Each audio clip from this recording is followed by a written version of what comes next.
दीवारों पे लिखा है, जिसने अपनी माँ का दूध पिया है आकर के भारत का तिरंगा झंडा फहराए। लाल चौक में फैसला हो जाएगा किसने अपनी माँ का दूध पिया।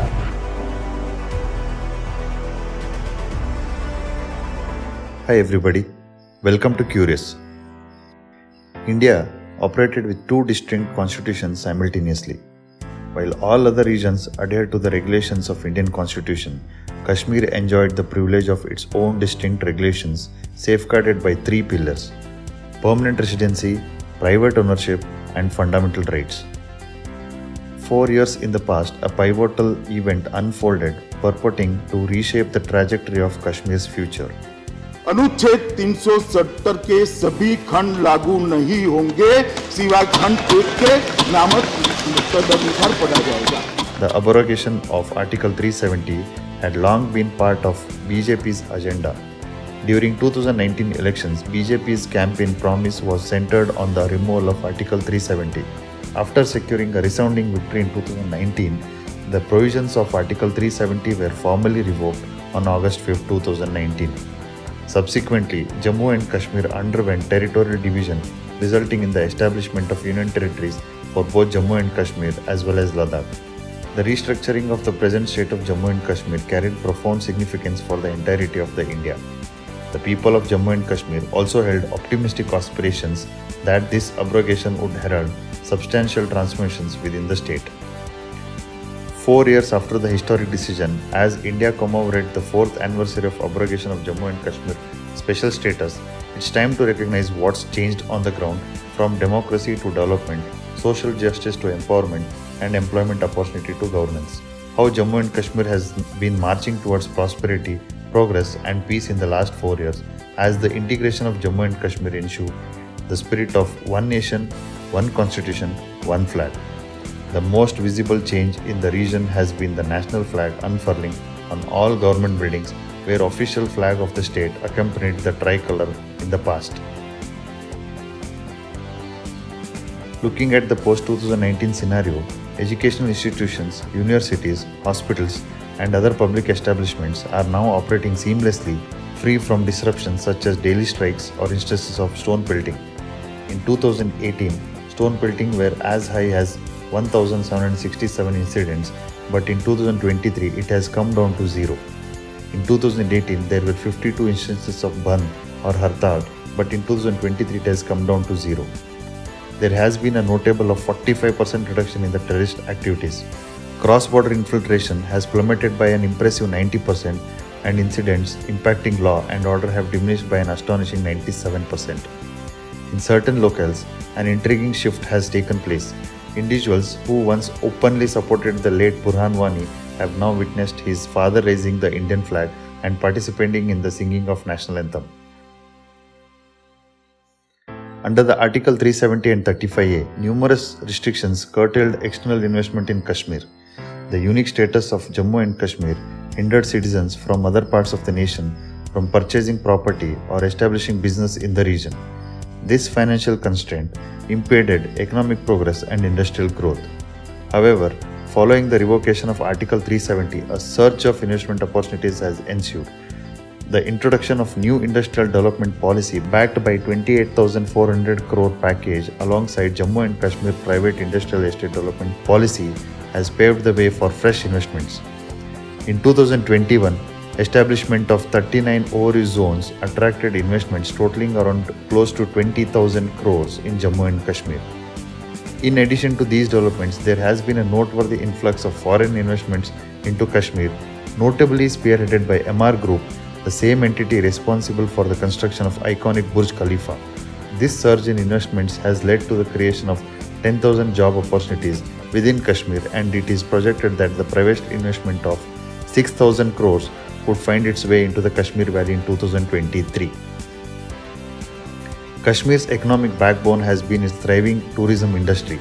In the wake of Article 370 abrogation, the year 2022 witnessed a remarkable influx of 1.62 crore visitors to Kashmir, which is highest till the date. The latest G20 summit was also conducted in Kashmir as a message to entire world on the changing face of Kashmir. As far back as 2015, the central government unveiled a substantial 80,000 crore package aimed at comprehensively enhancing Kashmir's infrastructure. Notably, the region's connectivity underwent significant expansion, with the number of national highways rising from near 7 to 11 post-implementation. Presently, an ambitious plan encompasses the construction of 32 grain highways throughout Jammu and Kashmir. Since 2014, a staggering 1,700 kilometers of roads have been completed, requiring an investment of 37,000 crore rupees. Notably, projects such as Srinagar Ring Road, Jammu Ring Road are underway, enhancing intercity connectivity. Furthermore, extensive tunnel systems are being developed to seamlessly connect separate districts and improve accessibility. The centre remains committed to connecting Kashmir with train by December 2022, for which the highest railway bridge in the world is being constructed over Chenab River under the Udhampur-Srinagar-Baramulla rail link project. Centre is planning a light metro transit system for Jammu and Kashmir, scheduled to commence in March 2025. The elevated metro corridor are expected to cost around 10,599 crore rupees. The centre is planning to double the power generation capacity in Jammu and Kashmir in 3 years, adding 3,000 megawatt potential by 2024-25, while major projects for expansion of power transmission system is also being taken up under Jal Jeevan Mission, which connects 18 lakh rural households of Jammu and Kashmir by tap. Focusing on the education, the government has unveiled a slew of flagship institutions for Jammu and Kashmir, including AIMS, IIT, IIM, and 7 medical colleges. More than 800 central laws have been made applicable to Union Territory, repealing 205 state laws that were unjust and discriminatory. Alongside, 130 other state laws were modified, including the reservation rules. Moreover, the noteworthy programs designed to support the education of the children from the previously marginalized class, such as Right to Education, which did not extend to Jammu and Kashmir, can now be implemented in the region. Essential initiatives like Right to Information Act, a crucial tool for transparency and accountability, have also been extended to cover Jammu and Kashmir. In 2006, the inclusion of scheduled tribes and other traditional forest dwellers into reserved category occurred, followed by the introduction of scheduled caste and scheduled tribe reservations in 1989. Following the repeal of Article 370, these protective provisions have also been extended to Jammu and Kashmir. With this, historically disadvantaged communities in the region such as Gujars, Bakarwals, Gaddis tribe can now access justice and their rightful entitlements. Following the abrogation of Article 370, the recent enactment of domicile law permits individuals who have resided in Jammu and Kashmir for a duration of 15 years to acquire a domicile certificate.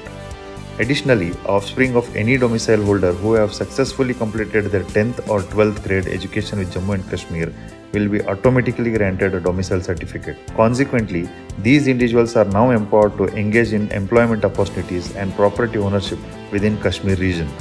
As of year 2023, the Indian government has issued over 60 lakh domicile certificates.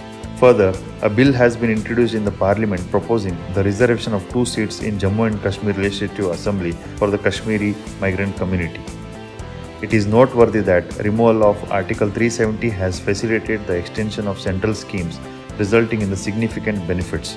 In the ongoing year, central government has allocated an impressive 1.99 lakh houses in Jammu and Kashmir under PM Awas Yojana. Additionally, over 12 lakh LPG cylinders have been provided to Kashmiri families, enhancing their quality of life. Power for all, water for every home. Jammu and Kashmir achieved 100% household electrification under Saubhagya before the target date, covering over 3 lakh beneficiaries. The Union Territory has also launched its largest ever recruitment drive with more than 18,000 posts advertised by SSB in Phase 1 and over 15,000 vacancies identified for Phase 2.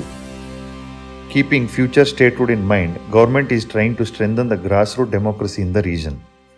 With 8-phase elections to the District Development Council held in October-November 2020 in Jammu and Kashmir, witnessed a voter turnout of a little more than 50%, surpassing the turnout in the last parliamentary and panchayat elections. Moreover, voting for the Block Development Councils held for the first time in the history of Jammu and Kashmir on 24th October 2019 had seen an even larger voter turnout of nearly 98%. Notably, the amendment to the Panchayat Raj Act gave more power to the people, developing funds, functions and functionaries, which further created job recruitment of 2,000 account staffs, 317 panchayat secretaries. Notably, 3,000 jobs have been generated for Kashmiri Pandits with a figure of 814 in 2020, 1,296 in 2021 and 502 for the period of 2022-23. The government's assistance extends beyond employment, encompassing housing for comprehensive rehabilitation.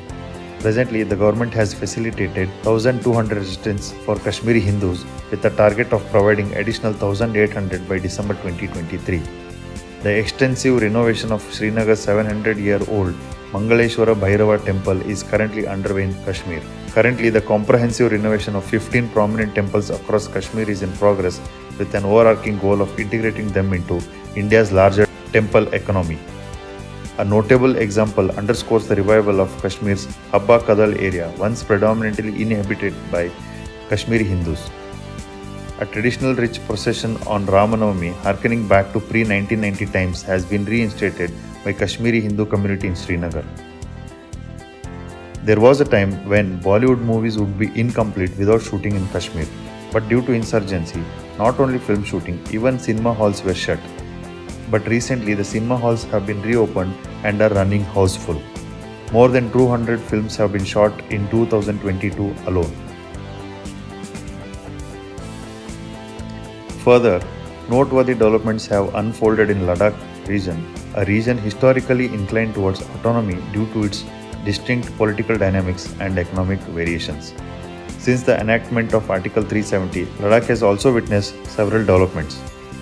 Defense Minister Rajnath Singh inaugurated a part of Changtang Wildlife Sanctuary during his visit to Ladakh, which is set to become India's first dark sky reserve, alongside the unveiling of 14.15 km tunnel, a monumental feat costing 6,809 crore rupees.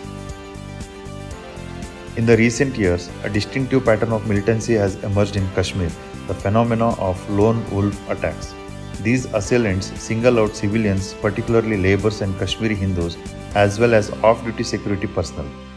A stark illustration of this trend is the 29 targeted attacks that transpired last year in Kashmir. The fallout of these attacks has led to the migration of nearly 5,500 Hindus from the valley to Jammu. Contending with such lone wolf assailants, often supported by the communities and villages, presents a formidable challenge for Jammu and Kashmir security forces. To effectively counter this menace, a more robust intelligence apparatus is imperative. A crucial measure to curb the frequency of such attacks is the apprehension of those responsible, accompanied by imposition of stringent penalties upon both perpetrators and their families. This approach holds the potential to diminish the occurrence of such incidents. Furthermore, the holistic development of Ladakh stands as another pressing concern. The government's attention should encompass comprehensive progress in both Jammu and Ladakh region rather than solely concentrating on Kashmir. An imperative step involves addressing the long-standing separatist ecosystem which has garnered support from the bureaucrats and politicians. The infusion of new officials who staunchly endorse India and its governmental initiatives is imperative, paving the way for statehood consideration. The official recognition and documentation of the plight endured by Kashmiri Hindus underpins the need for the Indian government's acknowledgement, mitigating the propagation of false narratives. A pivotal step entails establishing an authoritative record through a dedicated panel. Additionally, concerted efforts are warranted to address socio-economic disparities and facilitate dissemination of enriching content within the region. Post-Abrogation of Article 370, an era has ushered in the new chapter for Kashmir. With the legal reforms, economic progress, infrastructure development, and cultural revival, the region is witnessing positive changes. However, challenges remain, and comprehensive understanding and nuanced policy implementation are essential to navigate the complex landscape of Kashmir. As we conclude this video, please share your thoughts in the comments on what more steps should government take to fully integrate the region along with POK. Let's continue our journey in the next video. Till then, stay informed, stay curious. Thank you.